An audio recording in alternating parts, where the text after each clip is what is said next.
రాష్ట్ర విభజన జరిగినప్పుడు ఏపీకి రాజధాని లేని పరిస్థితి ఉందని సీఎం చంద్రబాబు నాయుడు అన్నారు. రాష్ట్ర భవిష్యత్తుకు ఉపయోగపడే రాజధాని కావాలని ఆనాడే నిర్ణయం తీసుకున్నామని చెప్పారు.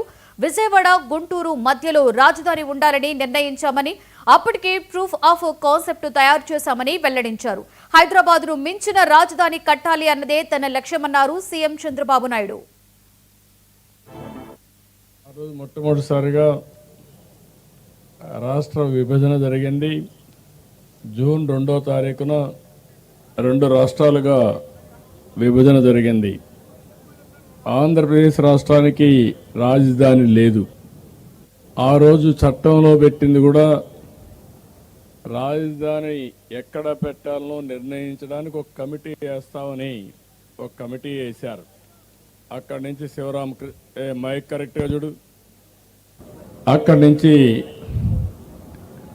మనం కూడా స్టార్ట్ చేసాము ఎట్లా కట్టుకోవాలని.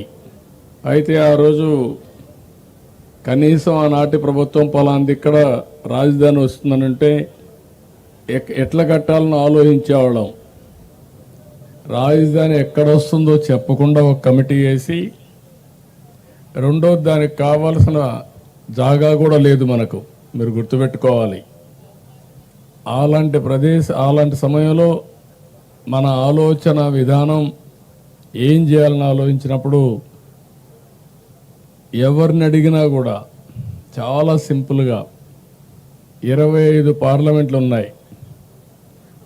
ఒక పక్క 12, ఇంకొక పక్క 12, 13వ పార్లమెంట్ ఈ గుంటూరు.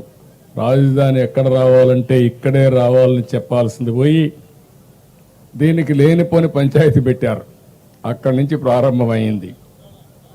ఆ సమయంలో నాకైతే అసెంబ్లీలో కూడా ఎక్కడ రాజధాని పెట్టాలంటే లేనిపోని సమస్యలు క్రియేట్ చేసి ఎవరెవరు మా ఊరికే కావాలనే పరిస్థితికి వచ్చారు.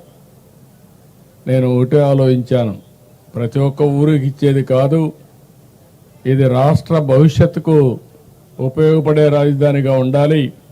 అందుకే నా నిర్ణయం ఆ రోజు దీనికి సరైన ప్లేస్ వచ్చి విజయవాడ, గుంటూరు మధ్యలో అని చెప్పి నిర్ణయం చేశాం మొట్టమొదటిసారిగా. ఆ రోజు మొట్టమొదటిసారి